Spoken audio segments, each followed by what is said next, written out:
The screen of George's phone illuminated the darkness, casting an eerie glow across our bedroom. I hadn't meant to snoop, but the constant buzzing at 2 a.m. had roused me from sleep. Now, with trembling fingers, I scrolled through a conversation that threatened to shatter my world. "I miss you already," the message read. "Last night was incredible." My stomach lurched.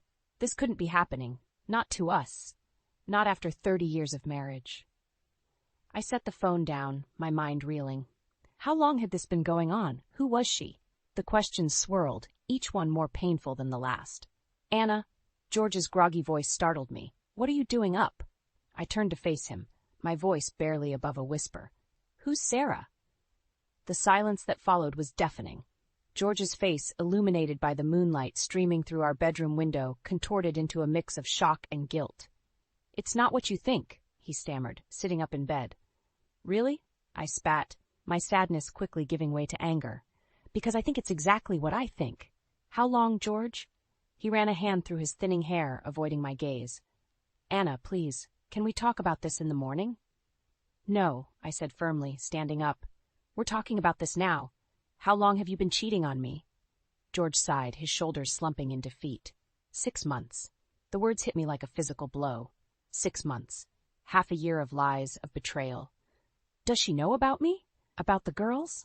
I asked, thinking of our 2 daughters sleeping down the hall. George nodded slowly. "She knows I'm married, yes." I laughed bitterly. "Well, isn't that just wonderful? At least you had the decency to tell your mistress about your family." "Anna, I'm sorry," George began, but I cut him off. "Save it," I snapped. "I don't want to hear your excuses right now." I grabbed my robe and headed for the door, needing to put some distance between us before I said something I couldn't take back. "Where are you going?" George called after me. "To sleep in the guest room," I replied without turning around.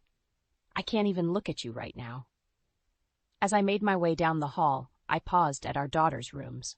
Lily, 25, and Rose, 22, were both home for the summer. How was I going to tell them their father had betrayed us all? I slipped into the guest room, closing the door behind me. As I sank onto the bed, the tears I'd been holding back finally spilled over. How had we gotten here? Where had I gone wrong? My phone buzzed on the nightstand, startling me. It was a text from my sister-in-law, Lucy. "You up? I need to talk to you." I hesitated for a moment before replying. "Can't sleep? What's wrong?" The response came quickly. "I think Tom's cheating on me. Can we meet tomorrow?" My heart sank. Was this some sort of twisted family curse? "Of course," I typed back. "Coffee at 10, the usual place?" "Perfect. Thank you, Anna." I set the phone down, my mind racing. First George, now possibly Tom. What was happening to our family? As the first light of dawn crept through the curtains, I made a decision. I wouldn't let George's betrayal define me. I wouldn't let it destroy our family, but I also wouldn't let him get away with it. Tomorrow, I'd meet with Lucy. We'd compare notes, make a plan. And then, we'd show George and Tom exactly what happens when you mess with the women in this family. I closed my eyes, finally drifting off to sleep. In my dreams, I saw myself standing tall, surrounded by my daughters and sister-in-laws. We were strong, we were united, and we were ready for a fight. The next morning, I found myself at our usual coffee shop waiting for Lucy. My eyes were puffy from a sleepless night, and my hands shook as I clutched my latte. When Lucy walked in, I could see the same weariness etched on her face. "Anna," she said, sliding into the booth across from me. "Thank you for meeting me. I didn't know who else to turn to." I reached across the table and squeezed her hand. "We're family, Lucy. We stick together." Lucy's eyes welled up with tears. "I found receipts," she whispered. "Expensive dinners, hotel rooms. Tom's been lying to me for months." My heart sank. It was like looking in a mirror, seeing my own pain reflected in Lucy's eyes. "I'm so sorry," I said. "I know exactly how you feel, George. He's been cheating on me, too." Lucy's eyes widened in shock. "George, but I thought—" "Oh, Anna, what are we going to do?" Before I could answer, my phone buzzed. It was a text from my daughter, Rose. "Mom, can you come home? Grandma Eleanor's here and she's being awful." I groaned. Eleanor, my mother-in-law, was the last person I wanted to deal with right now. "I'm sorry, Lucy. I have to go. Family emergency." Lucy nodded, understanding in her eyes. "Go. We'll talk later." I rushed home, my mind racing. What could Eleanor want? As I pulled into the driveway, I saw her sleek Mercedes parked out front. Taking a deep breath, I steeled myself and walked inside. The scene that greeted me made my blood boil. Eleanor was in the living room, fawning over a framed photo of her grandson, Tom and Lucy's boy, while completely ignoring the beautiful portraits of my girls on the mantel. "Anna, there you are," Eleanor said, her voice dripping with false sweetness. "I was just telling the girls how wonderful it would be if they could be more like their cousin. He's studying law at Harvard, you know?" I saw Rose and Lily exchange a look of hurt and anger.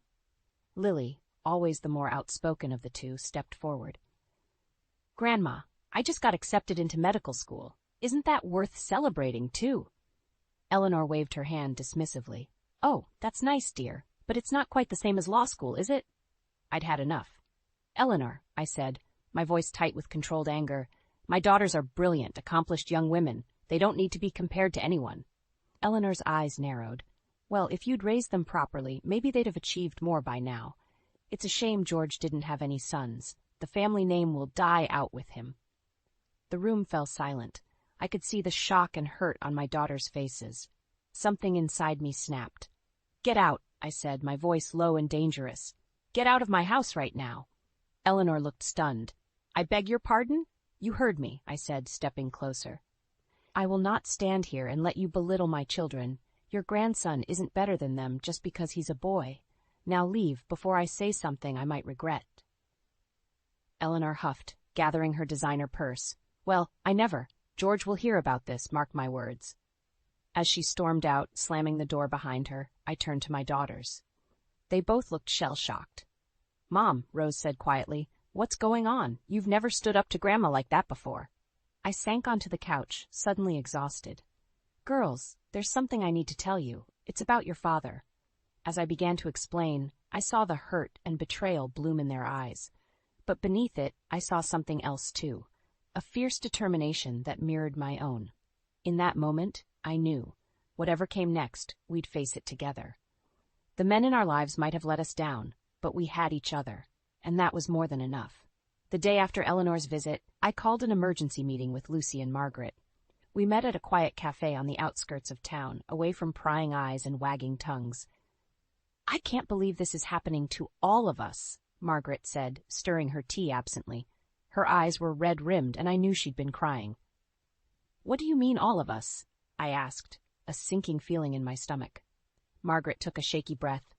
"I found out last week. He's been seeing his secretary for months." Lucy and I exchanged a glance. 3 brothers, 3 affairs. It couldn't be a coincidence.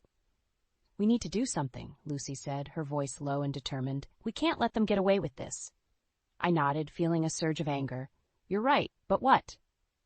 We spent the next hour brainstorming, our voices growing more animated as we shared ideas. By the time we left the cafe, we had the beginnings of a plan. "Are you sure about this, Anna?"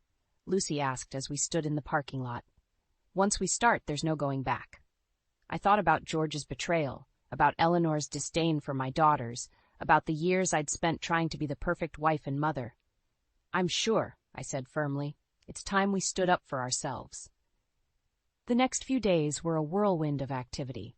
We gathered evidence, consulted lawyers, and prepared for the confrontation to come. Through it all, I felt a growing sense of empowerment. For the first time in years, I was taking control of my life.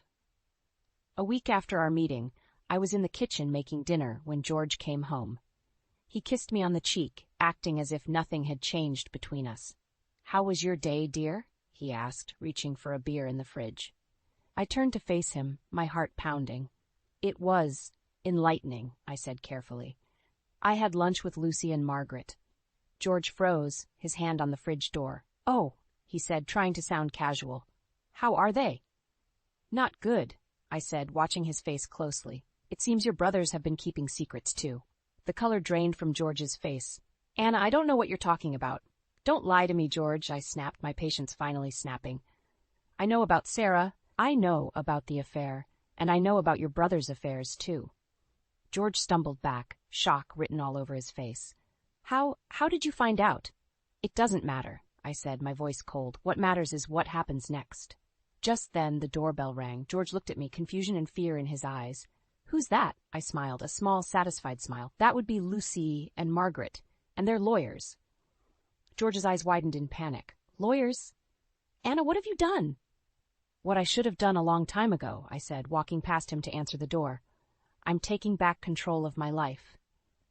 As I opened the door, I saw Lucy and Margaret standing there, determination etched on their faces.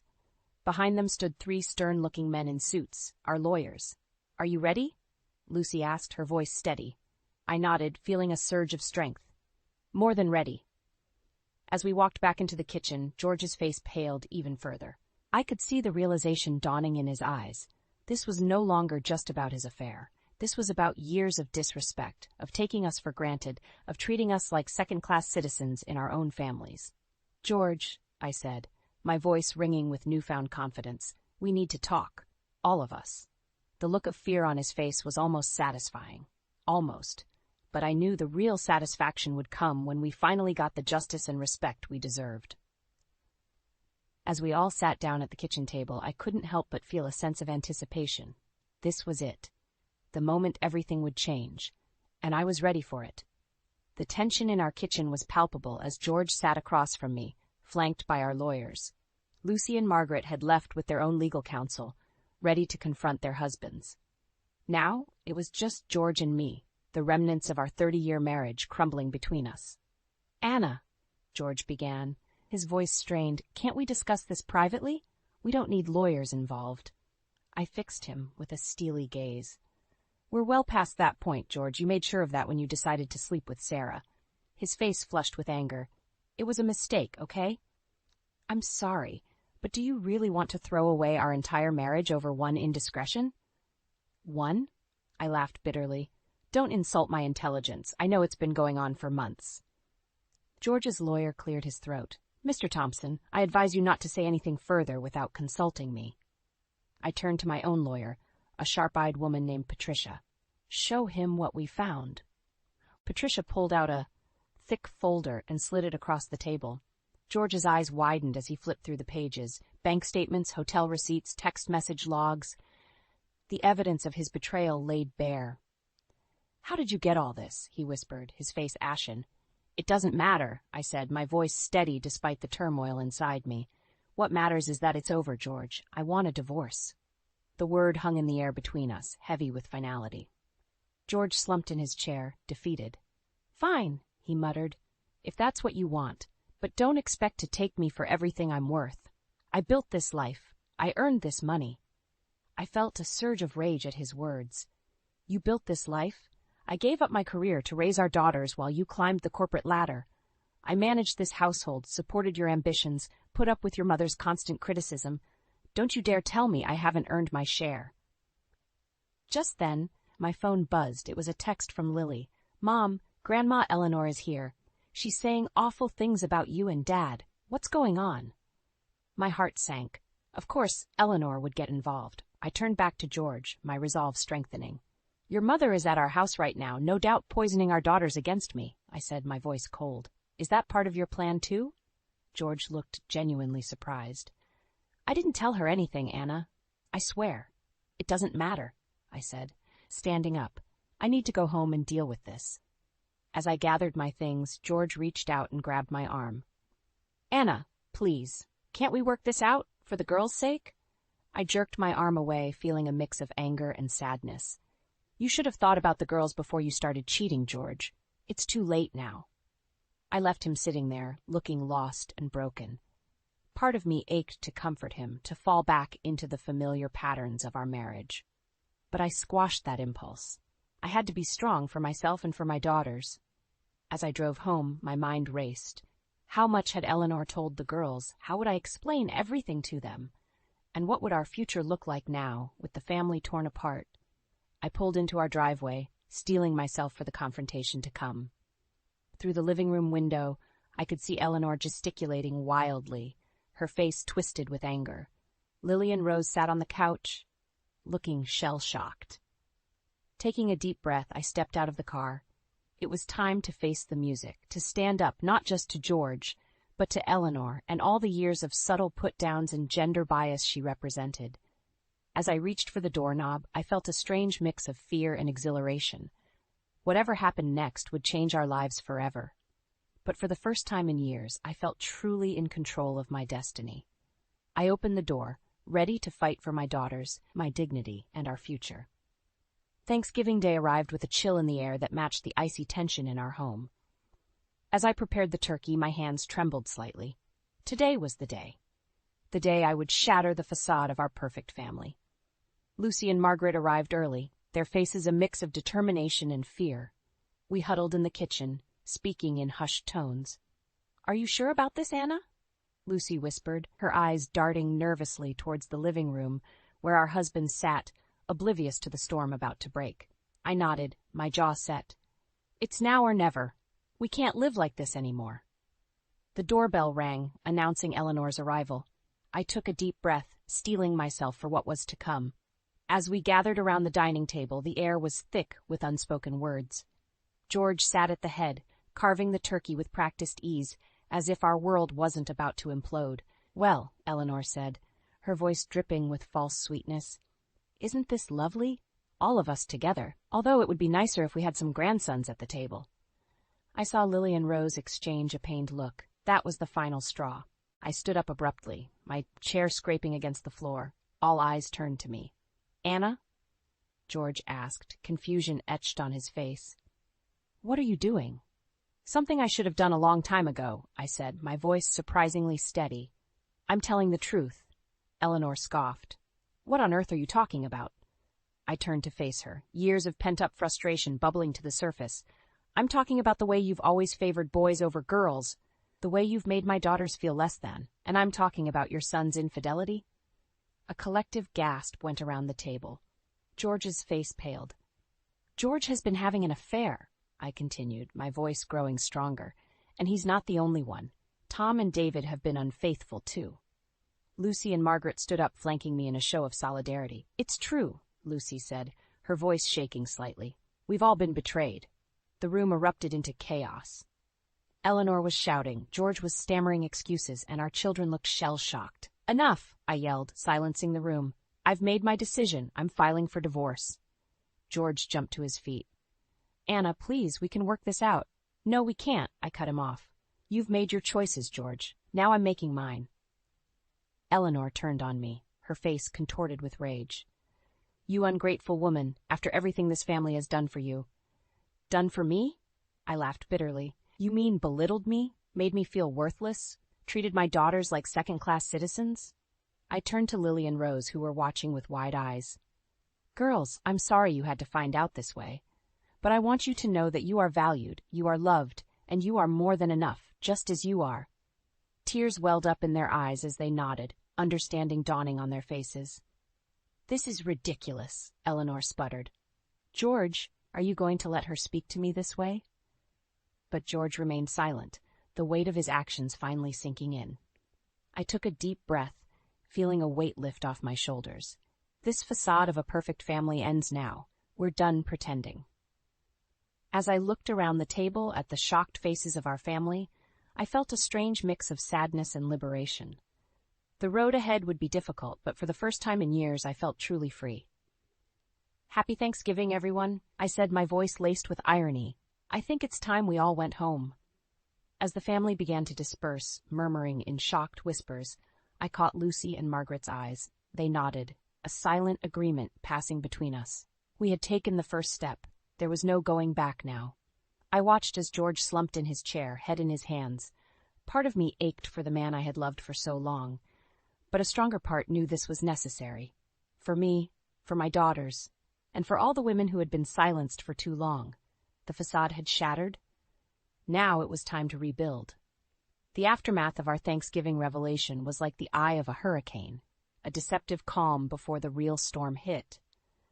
I spent the next few days in a daze, fielding calls from shocked relatives and comforting my daughters.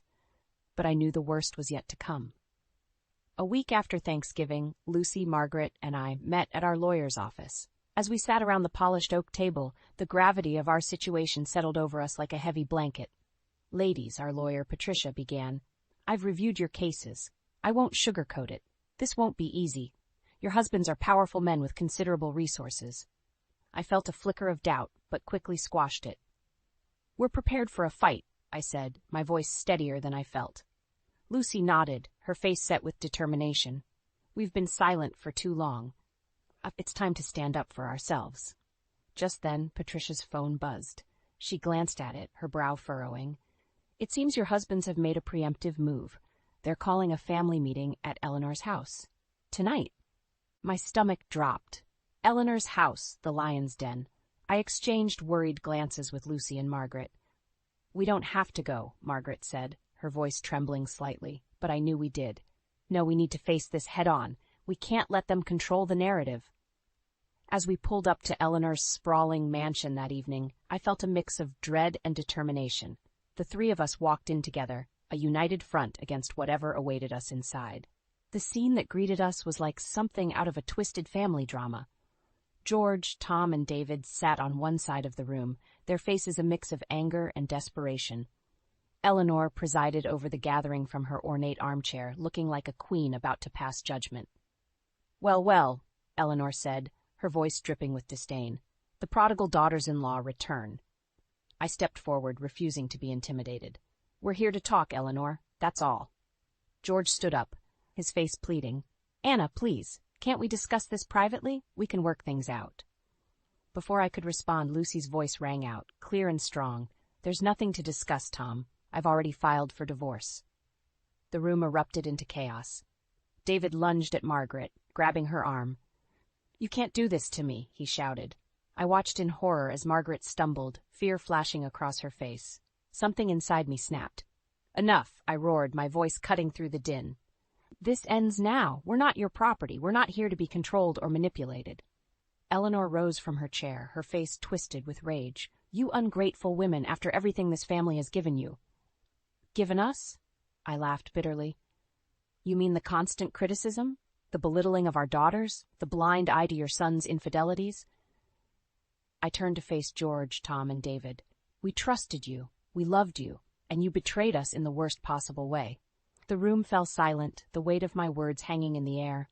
Then, to my shock, a slow clap started from the doorway. We all turned to see Lily and Rose standing there, pride shining in their eyes. "Well said, Mom," Lily said, her voice strong. "It's about time someone stood up to this toxic family dynamic." Eleanor sputtered, her face turning an alarming shade of red. "How dare you?" But Rose cut her off. "No, Grandma. How dare you? How dare all of you treat our mothers this way?" As I looked at my daughters, standing tall and unafraid, I felt a surge of pride and strength. This was why we were fighting. This was what it was all about. I turned back to face the room, my resolve stronger than ever. "We're done being silent. We're done playing by your rules. From now on, we make our own path." The tension in the room was palpable, like a rubber band stretched to its breaking point. I knew that whatever happened next would change our lives forever, but as I stood there, flanked by my daughters and sister-in-laws, I realized I wasn't afraid anymore. We were stronger together, and we were ready for whatever storm was about to break. The morning after our confrontation at Eleanor's house, I woke to a flurry of missed calls and text messages. My phone buzzed incessantly as I scrolled through them, my heart racing with each notification. "Anna, we need to talk.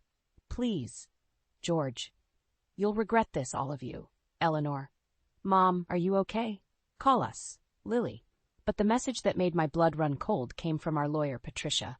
"Emergency meeting, 9 a.m. Your husbands are trying to freeze your assets." I sprang into action, calling Lucy and Margaret as I threw on clothes.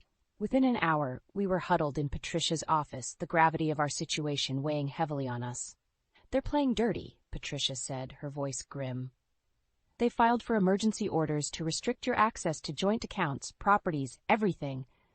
Lucy gasped, her face pale. "Can they do that?" Patricia nodded. "They're claiming your flight risks, that you might try to hide or spend the money before the divorce proceedings." I felt a surge of anger. "That's ridiculous. We've done nothing wrong." "I know," Patricia said, "but we need to act fast. We have a hearing this afternoon. The judge will decide whether to grant their request." As we left Patricia's office, my phone buzzed again. It was George. Against my better judgment, I answered. "Anna, please." His voice was desperate. "Let's talk about this. We can work it out." I felt a flicker of doubt, remembering the good times we'd shared. But then I thought of his betrayal, of Eleanor's constant belittling, of the years I'd spent feeling less than. "It's too late, George," I said, my voice steady. "You've made your choices. Now I'm making mine." The courthouse was a flurry of activity as we arrived. Our husbands were there, looking smug in their expensive suits. Eleanor sat behind them, her face a mask of disdain. As the hearing began, I felt a knot of fear in my stomach. What if the judge sided with them? What if we lost everything we'd worked for? But as our lawyer presented our case, I felt a surge of pride. We weren't the villains here. We were women standing up for ourselves, for our children, for our futures. The judge listened intently, his face unreadable. When he finally spoke, his words sent a shockwave through the courtroom. "I'm denying the request for asset freezing," he said. "There's no evidence of any intention to hide or misuse funds. Furthermore," he continued, fixing our husbands with a stern gaze, "I'm ordering a full financial audit of all parties involved." I watched as the color drained from George's face. From the corner of my eye, I saw Tom and David exchange panicked looks. As we left the courtroom, I felt a mix of relief and trepidation. We'd won this battle, but the war was far from over. Eleanor cornered us in the hallway, her face twisted with fury. "You think you've won?" she hissed. "This isn't over. You'll never get away with this." I stood tall, meeting her gaze. "No, Eleanor, you're right. It's not over, but we're not backing down." Just then my phone buzzed. It was a text from Rose. "Mom, there are reporters outside our house. They're asking about Dad's company. What's going on?" My heart sank. I looked at Lucy and Margaret, seeing my own fear reflected in their eyes. What had we stumbled into? As we hurried out of the courthouse, dodging reporters and flashing cameras, I realized we were standing on the precipice of something much bigger than we'd anticipated. Our fight for justice had uncovered a web of deceit that went far beyond our marriages. I took a deep breath, steeling myself for what was to come. We'd started this fight for ourselves, for our daughters. Now, it seemed, we were fighting for something much larger. As we climbed into the car, I turned to Lucy and Margaret. "Are you ready for this?" I asked, my voice barely above a whisper. They nodded, determination etched on their faces. Whatever storm was coming, we'd face it together. The tables had turned, and there was no going back now. 1 year after that fateful Thanksgiving, I stood in the courtroom, my heart pounding as the judge prepared to deliver the final verdict in our divorce proceedings. Lucy and Margaret flanked me, our hands clasped tightly together. Across the aisle, George, Tom, and David sat with their lawyers, their faces a mix of anger and defeat. As the judge began to speak, I felt a wave of emotions wash over me. This wasn't just about the end of our marriages. It was about reclaiming our lives, our dignity, and our futures. "In light of the evidence presented," the judge said, her voice clear and firm, "this court finds in favor of the plaintiffs. The divorce settlements will proceed as outlined, including equal division of assets and full custody of the children to the mothers." A collective gasp echoed through the courtroom. I turned to Lucy and Margaret, tears of relief and joy streaming down our faces. We'd done it. We'd won. But the judge wasn't finished. "Furthermore," she continued, "in light of the financial irregularities uncovered during these proceedings, I'm recommending a full investigation into the business practices of Thompson Industries." I watched as the color drained from George's face. The web of deceit we'd uncovered went far beyond our marriages. It had exposed years of corporate fraud and mismanagement. As we left the courthouse, a crowd of reporters surged forward. But it was Lily and Rose who pushed through first, enveloping me in a tight hug. "We're so proud of you, Mom," Lily whispered, her voice thick with emotion. Rose nodded, her eyes shining. "You showed us what real strength looks like." Over their shoulders, I caught sight of Eleanor, standing alone at the edge of the crowd. For a moment, our eyes met. I expected to see anger or hatred, but instead I saw something I'd never seen before in her eyes: respect. In the months that followed, our lives transformed in ways I never could have imagined. Lucy, Margaret, and I bought a sprawling house together, creating a new kind of family filled with laughter, love, and unwavering support. Our children thrived in this new environment. Lily pursued her medical career with renewed vigor, inspired by the strength she'd seen in us. Rose started a support group for children of divorce, turning our family's pain into a force for good. Even Eleanor surprised us. One day, she showed up at our door, her usual haughty demeanor replaced by a hesitant vulnerability.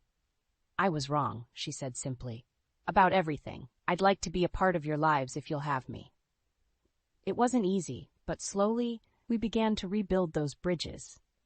Eleanor became a regular fixture at our family dinners, her previous disdain for her granddaughters replaced by genuine interest and affection.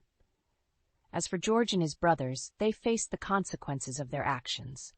The investigation into Thompson Industries revealed years of financial misdeeds. The company crumbled, taking their fortunes and reputations with it. One evening, as we all sat around our large dining table, Lucy, Margaret, our children, and even Eleanor, I looked around and felt a surge of gratitude. We'd been through hell, but we'd come out stronger on the other side. You know, Lucy said, raising her glass, I never thought I'd say this, but I'm grateful for what we went through. Look at what we've built. Margaret nodded, her eyes misty. We're more than just survivors. We're thrivers. As we clinked our glasses together, I felt a sense of peace wash over me. We'd redefined what family meant. We'd shown our children the power of resilience, the strength of women standing together. Our story wasn't just about revenge or justice. It was about transformation, about rising from the ashes of betrayal and building something beautiful and strong. As I looked at the faces of these women, my sisters in all but blood, and our children, I knew that whatever challenges life might throw our way, we'd face them together. We were unbreakable, and in that moment, I realized that this wasn't an ending at all. It was a beginning. The start of a new chapter, filled with hope, love, and the unbreakable bonds of our chosen family.